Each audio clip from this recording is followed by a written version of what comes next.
السلام علیکم ناظرین۔ حضرت عیسیٰ علیہ السلام ایک دفعہ اپنے حواریوں کے ساتھ کہیں جا رہے تھے۔ اللہ تبارک و تعالیٰ نے ان کو بہت سے معجزات سے نوازا تھا، جس میں ایک معجزہ ان کا یہ تھا کہ آپ مردوں کو زندہ کر دیتے تھے۔ راستہ میں کہیں ایک جگہ قبرستان سے گزر ہوا، ان کے کچھ حواریین ان کے ساتھ تھے۔ حضرت عیسیٰ علیہ السلام نے دیکھا کہ وہاں پر ایک کھوپڑی پڑی ہے۔ پھر آپ نے اس کھوپڑی کو اٹھایا اور اس کے کان کے سوراخ میں انہوں نے کچھ ڈالنا چاہا، لیکن اس میں وہ چیز داخل نہیں ہوئی۔ حضرت عیسیٰ علیہ السلام نے اس کھوپڑی کو زور سے پھینک دیا۔ پھر آگے بڑھے، ایک اور کھوپڑی ان کو نظر آئی۔ اس کھوپڑی کو اٹھایا اور اس میں بھی انہوں نے کوئی چیز کان کی طرف سے گھسانی چاہی، تو وہ اندر گھس گئی اور دوسری طرف سے نکل گئی۔ حضرت عیسیٰ علیہ السلام نے اس کھوپڑی کو بھی زور سے پھینک دیا، اور پھر اس کے بعد ایک اور کھوپڑی ملی۔ اس کھوپڑی کو بھی اٹھایا، پھر اس میں بھی کچھ داخل کیا، تو ایک کان میں وہ چیز گھس کر اندر رہ گئی۔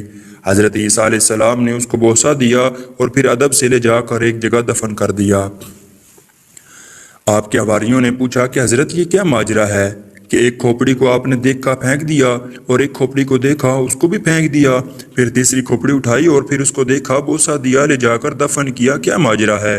حضرت عیسیٰ علیہ السلام نے فرمایا، پہلی کھوپڑی وہ ہے کہ اس کے کان میں کوئی حق بات گھستی ہی نہیں تھی۔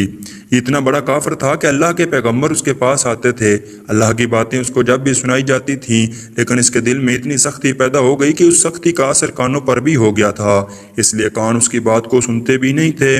اس لیے میں نے اس کھوپڑی کو اٹھا کر پھینک دیا ہے کہ یہ قابل تعظیم و تکریم نہیں، بلکہ یہ تو قابل توہین ہے، قابل تذلیل ہے۔ دوسری کھوپڑی ملی، وہ مومن کی کھوپڑی تھی۔ وہ مومن تھا، مانتا بھی تھا اور سنتا بھی تھا، لیکن ایک طرف سے سن کر دوسری طرف سے نکال دیتا تھا۔ اسی بات کی جانب اشارہ تھا اس چیز میں بھی جس کو میں نے اس کے کان میں داخل کیا تھا، کہ وہ بھی ایک طرف سے داخل ہو کر دوسری طرف سے نکل گئی۔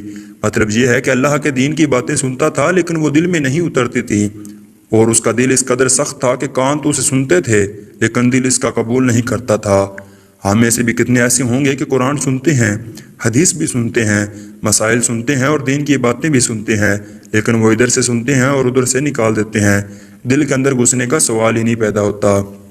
پھر حضرت عیسیٰ علیہ السلام نے فرمایا کہ میں نے اس کو بھی قابل تعظیم نہیں سمجھا، اس لیے اس کو بھی پھینک دیا۔ اور جو تیسری کھوپڑی ملی تھی، یہ مومن کامل کی تھی، مومن بھی تھا، مومن کامل بھی تھا، مگر جو کمال اس کے اندر تھا، انبیاء کی باتیں، اللہ کے دین کی باتیں سنتا تھا، لیکن ایک کان سے سن کر دوسرے کان سے نکالتا نہیں تھا، بلکہ ایک کان سے سنتا تھا اور دل کے اندر اتار لیتا تھا۔ اس لیے جب میں نے اس کے کان میں وہ چیز ڈالی تو اندر رہ گئی۔ سوچنے اور سمجھنے کی ضرورت ہے کہ آج ہمارے دلوں کا کیا حال ہے، اس کے اندر سختی کہاں سے کہاں پہنچ گئی ہے۔ دین کی باتیں دل میں اثر ہی نہیں کر رہی۔ دلوں کی سختی کو ہٹایا جائے اور دلوں کو نرم کیا جائے، اس کے لیے محنت کرنا ہوگی۔ اللہ ہم سب کا حامی و ناصر ہو۔